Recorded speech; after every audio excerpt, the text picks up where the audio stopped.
अस्सलाम वालेकुम नाज़रीन, नेशनल पॉइंट के साथ मैं हूं आपका मेज़बान उमर ख़ान। नाज़रीन, जो तहरीक लब्बैक पाकिस्तान हैं उस पर पाबंदी लगाने का ऐलान किया गया है। जो वज़ीर दाखिला हैं शेख रशीद, उनकी जानिब से 2 दिन पहले जो साद रिज़वी हैं उन्हें गिरफ़्तार किया गया था। उसके बाद जो तहरीक लब्बैक पाकिस्तान है उसके बयानात भी सामने आए कि उनकी जो गिरफ़्तारी है उसके हवाले से मुतालबा ये था कि जो फ़्रांसीसी सफ़ीर हैं उन्हें मुल्क से निकाला जाए, क्योंकि नामूस रसालत हो या पाकिस्तान के बारे में कोई बात की जाए या हज़रत मोहम्मद सल्लल्लाहु अलैहि वसल्लम के बारे में कोई बात की जाए वो टीएलपी से नहीं बर्दाश्त होती। और ये जो हज़रत मोहम्मद सल्लल्लाहु अलैहि वसल्लम हैं उनके परवाना वार दीवाने बन के सड़कों में निकल आते हैं। तो आइए उनसे बात करते हैं। अल्लामा फ़ारूकुल हसन हमारे साथ मौजूद हैं, इनसे पूछते हैं आगे के लाहे अमल के बारे में। अस्सलाम वालेकुम। वालेकुम अस्सलाम व रहमतुल्लाहि व बरकातुहू। सर, ये बताइएगा कि जो वज़ीर दाखिला हैं शेख रशीद, उनकी जानिब से कहा गया है कि जो टीएलपी है उस पर बैन किया जाएगा, उसकी जो सरगर्मियाँ हैं उन्हें रोका जाएगा और जो उनके अकाउंट्स हैं उन्हें बंद किया जाएगा। इस बारे में आपका क्या बयान है? ओ एक फ़ारसी का एक शेर है, उसका एक मिसरा है कि आवाज़ सगा कम न कुन अदरस के गदारा, कि कुत्तों के भौंकने से फ़कीरों का रिज़्क़ कम नहीं होता। अगली बात यह है कि अगर पाकिस्तान में पीटीवी पे हमला करने वाली जमात बैन नहीं है, अगर पाकिस्तान में जनाब आला पुलिस वालों के हाथों से उनकी वैन से बंदे छुड़ा के इमरान खान साहब लेके आते हैं अपने डी चौक वाले धरने में, उसकी वीडियो मौजूद है, आपने देखी होगी, अगर वो जमात बैन नहीं हुई, अगर सिविल नाफरमानी करते हुए बिल जलाने वाली जमात पाकिस्तान में हुकूमत कर रही है, तो ये तो वो लोग हैं जिन्होंने हथियार उठाए नहीं हैं, जिन्होंने सीने पे गोलियां खाई हैं। तो ये कैसे बैन कोई कर सकता है? ये इसका इख्तियार ही नहीं है। ये किसी भी सियासी जमात को बैन करने का इख्तियार इलेक्शन कमीशन ऑफ पाकिस्तान के पास है। इंशाअल्लाह वो एक आज़ाद इदारा है, वो हमसे बात करेगा तो हम ज़रूर उसको बताएंगे कि जनाब ये ख़ुद इस काबिल हैं कि इनको बैन किया जाए। अगर आर्टिकल 62-63 के तहत नवाज शरीफ को नाअहल करार दिया जा सकता है तो अहद शिकनी के मुतरादिफ वज़ीर दाखिला और वज़ीर आज़म दोनों को, मैं तो कहता हूँ कि भाई हम पटिशन भी खैर फाइल कर रहे हैं कि इन दोनों को ओहदे से बरतरफ किया जाए कि ये मुआहिदा करने के बाद मुनहरिफ हुए हैं, इसकी बजाय कि ये हमारे बारे में बात करें। खैर हम इसको वैसे इतना सीरियस लेते नहीं हैं, क्योंकि हमारा एक ही मुतालबा, हम उसी पे बैठे हैं कि सफ़ीर को मुल्क बदर किया जाए। बाकी रही बात शेख रशीद की बात, इसने बड़ी छोटी बात की है। इससे बड़ी बात आपको याद होगा 2019 में की थी उसने, फवाद चौधरी ने, कि इनको गद्दारी का मुकदमा हो गया है, इनको उम्र कैद हो गई है, ये फ़लाँ कर गए हैं, ऐसा कर गया। तो वो बेचारा कई बार अपनी वजारतों से हाथ धो के जलील हो के तो फिर पता नहीं कहाँ फिर रहा है। तहरीक लब्बैक पहले से 1000 गुना ज़्यादा ऊंचे मोराल पे खड़ी हुई है इंशाअल्लाह। इसकी बात से मैं कोई परेशान नहीं हूँ। मैं बल्कि आपको जितने हमें सुन रहे हैं, अगर ये कोई मीडिया एंकर पर्सन हो या बाकी कोई ज़िम्मेदारान हो, मैं आपको कसम दे के पूछता हूँ, आज जब सहाफ़ी ने उससे सवाल किया है तो उसका जवाब सुनिएगा, और आपने कभी शेख रशीद को इतना बौखलाहट का शिकार नहीं देखा होगा जितना वो आज परेशान था। आज उसका चेहरा, उसकी ज़ुबान उसका साथ नहीं दे रही थी। तो मैं कहना चाहता हूँ शेख साहब, वो कहते हैं ज़ात दी किरली शतीरा नु जफे, आप एक सीट लेके आप जिस जगह पे बैठे हैं, आपको ये सीट मिली इसलिए है कि आप गवर्नमेंट की कालक अपने मुंह पे मलने की आदी हैं। आपके कहने से ना टीएलपी बैन होने वाली है, ना आपके कहने से हजूर के गुलाम यहाँ से जाने वाले हैं। इंशाअल्लाह हम अपने मुतालबे पे कायम हैं। अच्छा सर, हमें ये बताइएगा कि जो हज़रत मोहम्मद सल्लल्लाहु अलैहि वसल्लम के बारे में जब कोई बात की जाती है, जो मुसलमान हैं उनके जज्बात मजरूह होते हैं, लेकिन हमारी जो रियासत मदीना है, इमरान खान कहते हैं, तो उसका जो रखवाला है उसे गिरफ़्तार कर लिया गया इधर, ठीक है। तो अब ये बताइए कि वो ये कहते हैं कि जो हमारे ताल्लुकात हैं बाहर के मुल्कों से वो ख़राब होते हैं, तो क्या एक जो सफ़ीर है वो इस तरह की हरकत करे, या फ़्रांसीसी सदर हमारे नबी पाक सल्लल्लाहु अलैहि वसल्लम के बारे में ऐसी बात करें, तो क्या हुकूमत को ये ज़ेब देता है कि इतना तकरार करना इस सारे मामले पे? देखें जी, पहली बात तो यह है कि मैं कहना चाहता हूँ कि आज सारे हजरात की ज़िम्मेदारी है कि एक बार ना शेख की प्रेस कॉन्फ्रेंस सुने। एक तो ये वाज़े हो गई कि उसने माना इस बात को कि भाई ये बंदा बात करते हुए ये देखता है कि जनाब क्या करना है क्या नहीं करना, हमारे बाकी मुल्कों से भी ताल्लुकात होते हैं, फ़लाँ होते हैं।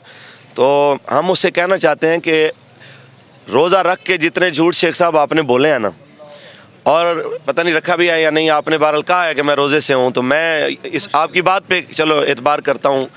रोज़ा रख के आपने जितने झूठ बोले हैं, मैं आपको चैलेंज करता हूँ कि आप टीवी पे आ जाएं, हम आपके साथ मुनाजरा कर लेते हैं, आपका वो मुआहिदा भी रख लेते हैं जो आपने हमारे साथ किया, और आपकी वो करारदाद भी रख लेते हैं जो आप पेश करना चाहते थे, ताकि कौम को ये पता चल जाए कि आपने मुआहिदा क्या किया और अब बात क्या कर रहे हैं। ठीक है। अच्छा सर, आखिर में ये बताइएगा कि अब अफ्तारी के बाद जो TLP क़यादत है उसका क्या लाहे अमल है?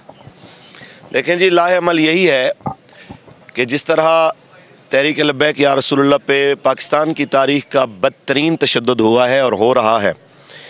2 दर्जन से ज़्यादा नबी अलैहिस्सलाम के ग़ुलाम निहत्ते, जिनमें 10 साल का एक बच्चा भी है, जिसमें 70 साल के बुज़ुर्ग भी हैं, जिसमें 18 साल के नौजवान भी हैं, और ज़ख्मियों का तो हिसाब ही नहीं है। सैकड़ों बंदे ऐसे उन्होंने कि किसी को रीढ़ की हड्डी में गोली मार दी, किसी को टांग में ऐसी जगह फ्रैक्चर किया कि वो उम्र भर के लिए माजूर हो गया, और हज़ारों बंदे जेलों में डाल दिए। उसके बावजूद जो यहाँ पे खड़े हैं, इनसे कसम लेके इनके सर पे कुरान दे के पूछें कि क्या तुम रसूलुल्लाह की नामूस के पैरे पे इतना भी शर्मिंदा हो? ये कहेंगे कि जनाब जो चले गए वो भी हुजूर पे कुर्बान, जो बच गए हैं वो भी रसूलुल्लाह पे कुर्बान। हम इतना कहना चाहते हैं कि हम अपने मुआहिदे पे कायम हैं, हम उसी बात पे खड़े हैं कि फ्रांसीसी सफ़ीर को निकालो। ये हमने नहीं कहा था, ये आपने कहा था, और ये किबला बाबा जी से आपने ये मुआहिदा किया था फैज़ाबाद में। जो मुआहिदा आपने किया, हम कहते हैं उसी मुआहिदे को मिन्नवान पार्लियामेंट में आप पेश करें। जो करारदाद मैं आपको देता हूँ, वैसे आप करारदाद अगर आप चला सकें तो वो दे दीजिएगा, मैं आपको सेंड करूँगा। वो जो लाना चाहते हैं ना, उसमें सफ़ीर का जिक्र है, ना उसमें फ्रांसीसी मसनूआत का जिक्र है। तो ये वही लॉलीपॉप जो दुनिया को देना चाहते हैं, वो उस तर्ज की, ताकि कौम को जो है ना बेवकूफ़ बनाया जाए।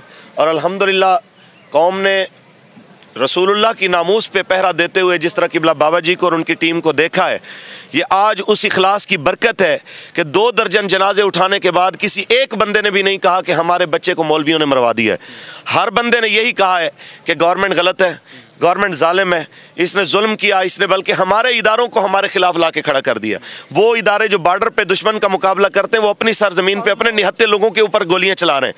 और आज मैं कह रहा हूं कि पाकिस्तान में जितना अवाम के दिलो दिमाग में इदारों के खिलाफ और अपने ही लोगों के खिलाफ नफरत जिस तरह फैल रही है, पाकिस्तान की तारीख में इससे पहले नहीं थी।